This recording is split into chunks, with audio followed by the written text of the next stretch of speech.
السلام علیکم ورحمۃ اللہ وبرکاتہ۔ بسم اللہ الرحمن الرحیم۔ 206 ہجری میں رسول اکرم صلی اللہ علیہ وسلم نے دعوت اللہ کا دائرہ وسیع کرنے کا عزم فرمایا تو عرب و عجم کے بادشاہوں کی طرف 8 خطوط لکھے اور انہیں اسلام قبول کرنے کی دعوت دی۔ جن سربراہوں کے خطوط لکھے ان میں ثمامہ بن عثال کا نام بھی آتا ہے۔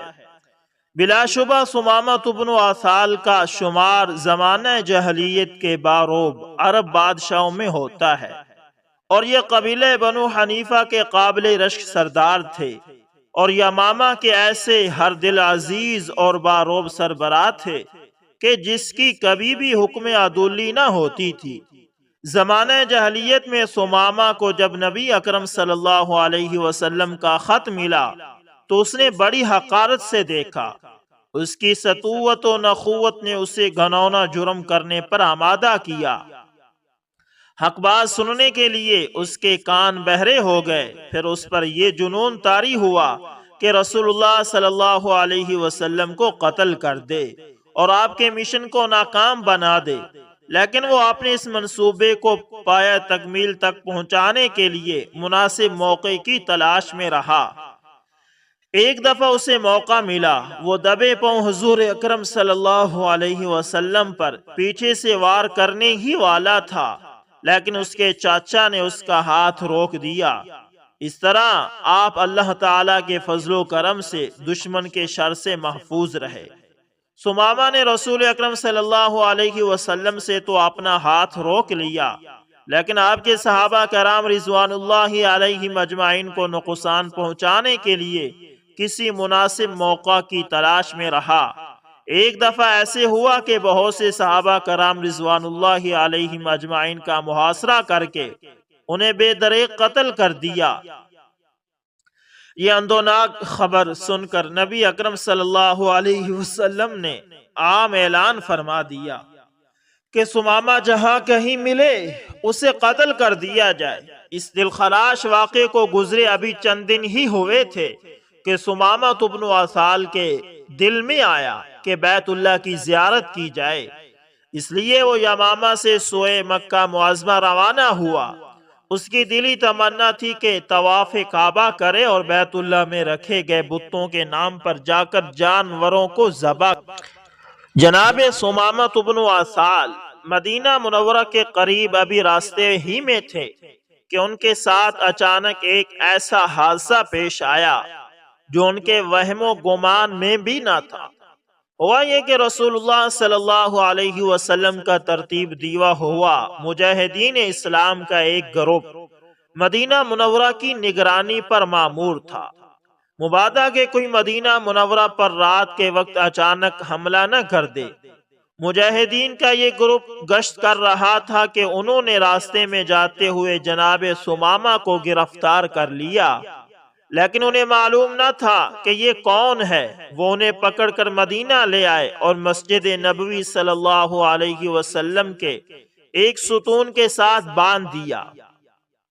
مجاہدین نے سوچا کہ نبی کریم صلی اللہ علیہ وسلم قیدی کو دیکھ لیں اور اس کے متعلق جو حکم فرمائیں اس کی تعمیل کی جائے گی۔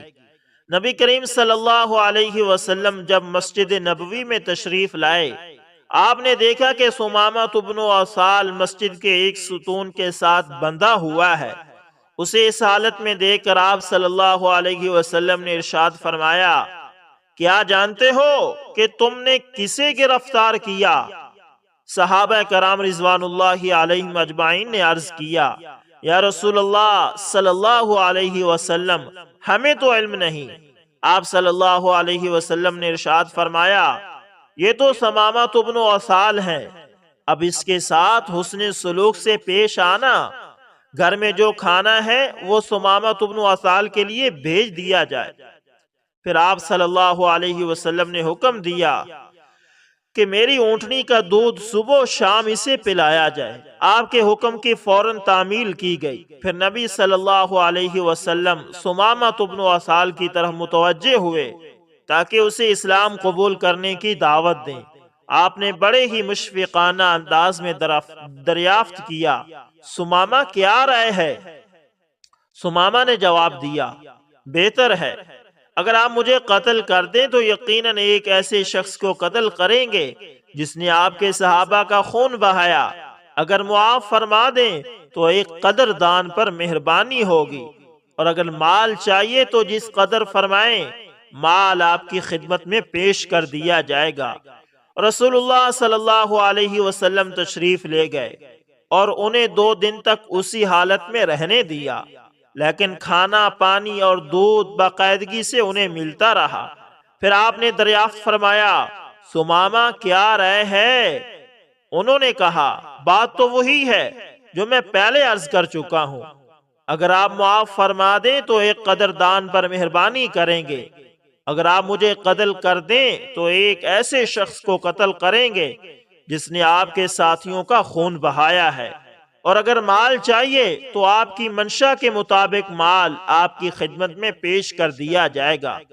رسول اللہ صلی اللہ علیہ وسلم نے اب بھی اسے اسی حالت میں رہنے دیا اور تیسرے دن تشریف لائے اور دریافت فرمایا، سمامہ اب تمہاری کیا رائے ہے؟ انہوں نے کہا، میری رائے تو وہی ہے جو میں پہلے عرض کر چکا ہوں، اگر آپ معاف فرما دیں تو ایک قدردان پر مہربانی کریں گے، اور اگر آپ قتل کریں تو ایک ایسے شخص کو قتل کریں گے جس کی گردن پر خون ہے، اور اگر مال چاہیے تو آپ کی منشا کے مطابق مال دیا جائے گا۔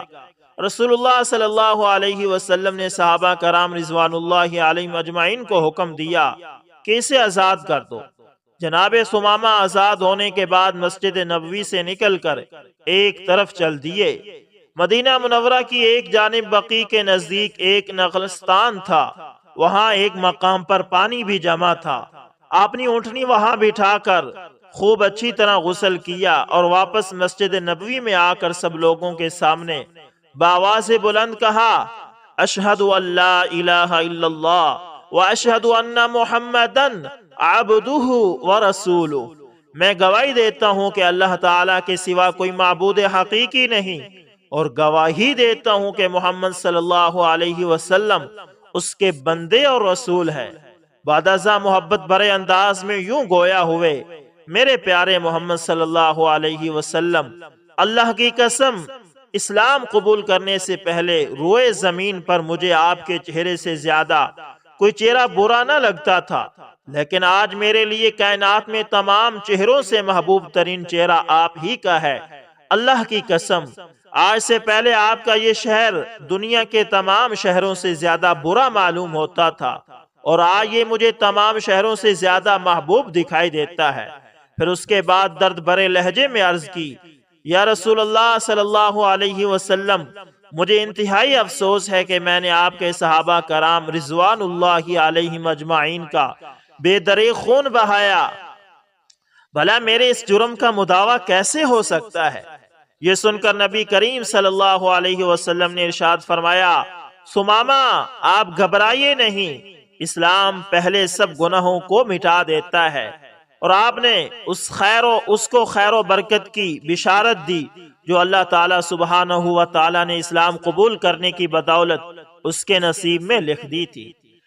یہ سن کر جناب سمامہ خوشی سے تمتما اٹھا اور یوں کہنے لگا، اللہ کی قسم میں نے اپنے زمانے جہلیت میں جس قدر مسلمانوں کو قتل کیا ہے اس سے 2 گنا زیادہ مشرکین کو تہ دیگ کروں گا۔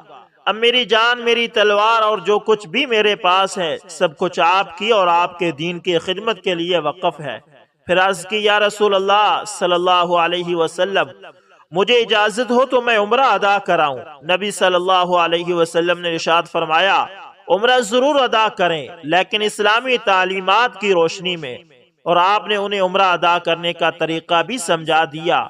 حضرت سمامہ رضی اللہ تعالی عنہ اجازت ملنے کے بعد عمرہ ادا کرنے کے لیے روانہ ہو گئے۔ مکہ معظمہ پہنچ کر آپ نے بآواز بلند یہ کلمات کہنے شروع کر دیے، لبیک اللہم لبیک لبیک لا شریک لک لبیک ان الحمد والنعمت لک والملک لا شریک لک۔ حاضر ہوں الہی، میں حاضر ہوں تیرا کوئی شریک نہیں، میں حاضر ہوں، سب تعریفیں اور نعمتیں تیری ہیں اور حکومت بھی تیری، تیرا کوئی شریک نہیں، حضرت ثمامہ رضی اللہ تعالی عنہ وہ پہلے مسلمان ہے جو مکہ معظمہ میں بآواز بلند تلبیہ کہتے ہوئے داخل ہوئے۔ قریش نے اونچی آواز میں جب یہ کلمات سنے تو ان کے غصے کی کوئی انتہا نہ رہی۔ سب لوگ تلواریں ہاتھوں میں لیے گھروں سے باہر نکل آئے تاکہ اس شخص کو گرفتار کر سکیں جس نے مکہ میں آ کر ان کے عقائد کے خلاف بلند آواز سے کلمات کہنے کی جرت کی۔ جب قوم ثمامہ رضی اللہ تعالی عنہ کے پاس پہنچی تو آپ نے ایک بار پھر اونچی آواز سے تلبیہ کہا۔ کفار اسلحہ تان کر کھڑے ہو گئے۔ قریش میں سے ایک نوجوان نیزہ لے کر آگے بڑھا تاکہ آپ پر حملہ آور ہو، لیکن دوسروں نے اس کے ہاتھ پکڑ لیا اور کہا، ارے تم جانتے نہیں ہو یہ کون ہے؟ یہ تو یمامہ کا بادشاہ ثمامہ بن اسال ہے۔ باخدا اگر تم نے اسے کوئی تکلیف دی تو اس کی قوم ہماری اقتصادی امداد بند کر دے گی اور ہم بھوکے مر جائیں گے۔ قوم نے یہ سن کر اپنی تلواریں نیام میں ڈال لیں اور حضرت ثمامہ سے محو گفتگو ہوئے۔ کہنے لگے، ثمامہ تجھے کیا ہوا؟ کیا تم بے دین ہو گئے ہو؟ کیا تم نے اپنے آباء و اجداد کے دین کو چھوڑ دیا؟ آپ رضی اللہ تعالی عنہ نے فرمایا، میں بے دین نہیں ہوا بلکہ میں نے تو عمدہ دین کو اختیار کر لیا ہے، اور فرمایا، رب کعبہ کی قسم، اب سرزمین نجد میں سے اس وقت تک تمہارے لیے گندم کا ایک دانہ بھی نہیں آئے گا جب تک کہ تم میرے پیارے محمد مصطفیٰ صلی اللہ علیہ وسلم کی اطاعت اختیار نہ کر لو گے۔ حضرت ثمامہ بن اسال رضی اللہ تعالی عنہ نے قریش کے سامنے بالکل اسی طرح عمرہ ادا کیا جس طرح رسول اکرم صلی اللہ علیہ وسلم نے انہیں تعلیم دی تھی۔ عمرہ ادا کرنے کے بعد اللہ کی راہ میں ایک جانور قربان کیا اور اپنے ملک کی طرف روانہ ہو گئے۔ وہاں پہنچ کر سب سے پہلے یہ حکم صادر کیا کہ قریش کی اقتصادی امداد بند کر دی جائے، اور آپ کے حکم کی تعمیل کرتے ہوئے قوم نے اہل مکہ کی اقتصادی امداد روک دی۔ حضرت ثمامہ بن اسال کے اس حکم کے بعد قریش کا عرصہ حیات تنگ ہونے لگا، مہنگائی بڑھ گئی، بھوک عام ہو گئی، مصائب و مشکلات میں دن بدن اضافہ ہونے لگا، یہاں تک کہ انہیں اس بات کا اندیشہ لاحق ہو گیا کہ وہ اور ان کے بچے بھوک سے ہلاک ہو جائیں گے۔ اس نازک ترین موقع پر انہوں نے رسول اکرم صلی اللہ علیہ وسلم کی طرف ایک خط لکھا جس میں یہ تحریر تھا، ہمارا تو خیال تھا کہ آپ صلہ رحمی فرمائیں گے اور دوسروں کو بھی اس کی تلقین کریں گے، لیکن آپ نے تو قطع رحمی کی ایک مثال قائم کر دی، ہمارے آباء و اجداد کو تہدید کیا اور ہماری اولاد کو بھوک سے مار دیا۔ آپ کی اطلاع کے لیے عرض ہے کہ ثمامہ بن اسال نے ہماری اقتصادی امداد بند کر دی ہے، عذرائے کرم اسے حکم دیں کہ وہ ہماری اقتصادی امداد بحال کر دے اور اشیاء خوردانی میں ہمیں بھیجنا شروع کر دے۔ نبی کریم صلی اللہ علیہ وسلم نے حضرت ثمامہ کو خط لکھا کہ قریش کی اقتصادی امداد بحال کر دے، تو انہوں نے آپ کے حکم کی تعمیل کرتے ہوئے قریش کی اقتصادی امداد بحال کر دی۔ حضرت ثمامہ بن اسال زندگی بھر اپنے دین کے وفادار نبی کریم صلی اللہ علیہ وسلم کے ساتھ کیے گئے عہد و پیمان کے پابند رہے۔ جب رسول اکرم صلی اللہ علیہ وسلم اللہ تعالیٰ کو پیارے ہو گئے اور عام لوگ دین الہی سے اجتماعی اور انفرادی طور پر منحرف ہونے لگے، ادھر مسلمہ کذاب نے نبوت کا دعویٰ کر دیا اور اپنی قوم بنو حنیفہ کو اپنے اوپر ایمان لانے کی دعوت دینے لگا، تو حضرت ثمامہ مسلمہ کذاب کے مقابلے میں اتر آئے اور اپنی قوم سے کہا، اے بنو حنیفہ، اس اندھیر نگری سے بچ جاؤ جس میں کوئی نور کی کرن نہیں ہے۔ باخدا جس نے مسلمہ کذاب کی دعوت تسلیم کی یہ اس کی انتہائی بدبختی ہوگی، اور جس نے اس کی دعوت کو تسلیم نہ کیا وہ یقیناً سعادت مند ہے۔ اور فرمایا، اے بنو حنیفہ تم باز آ جاؤ، مسلمہ کذاب کے شیطانی داؤ سے بچو۔ تم اس بات کو اچھی طرح جان لو کہ حضرت محمد صلی اللہ علیہ وسلم اللہ کے سچے رسول ہیں، اور آپ صلی اللہ علیہ وسلم کے بعد قیامت تک کوئی نبی نہیں آئے گا اور نہ ان کی نبوت میں کوئی شریک ہے۔ پھر ان کے سامنے درج ذیل قرآنی آیات تلاوت فرمائی جس کا ترجمہ یہ ہے، اس کتاب کا اتارا جانا خدائے غالب و دانا کی طرف سے ہے جو گناہ بخشنے والا اور توبہ قبول کرنے والا ہے اور سخت عذاب دینے والا اور صاحب کرم ہے، اس کے سوا کوئی معبود نہیں، اسی کی طرف پھر کر جاننا ہے۔ اور ان سے یہ دریافت کیا، بھلا یہ تو بتاؤ کہ اللہ تعالیٰ کے اس پاکیزہ کلام کے مقابلے میں مسلمہ کذاب کی اس فضول عبارت کی کیا حیثیت ہے؟ یا زفدہ نقی ما تنقین للشراب تمنعین وللماء تقدرین، اے ٹرانے والے مینڈک، کس قدر تو ٹراتا ہے، نہ تو کسی کو پینے سے روکتا ہے اور نہ ہی پانی کو گدلا کرتا ہے۔ یہ عبارت مسلمہ کذاب کی ہے۔ اس نے کہا تھا کہ میرے اوپر بھی قرآن نازل ہوتا ہے، میں بھی ایسی عبارت بنا لیتا ہوں جیسے اللہ کے نبی نے بنائی، نعوذ باللہ، یہ اس کی عبارت ہے۔ تو اس کے بعد ثمامۃ بن اسال نے اپنی قوم کے ان لوگوں کو جمع کیا جو اسلام پر مضبوطی سے قائم تھے اور مرتدین کے خلاف جد و جہد اور روئے زمین پر اعلاء کلمت اللہ کے لیے میدان میں اترا ہے۔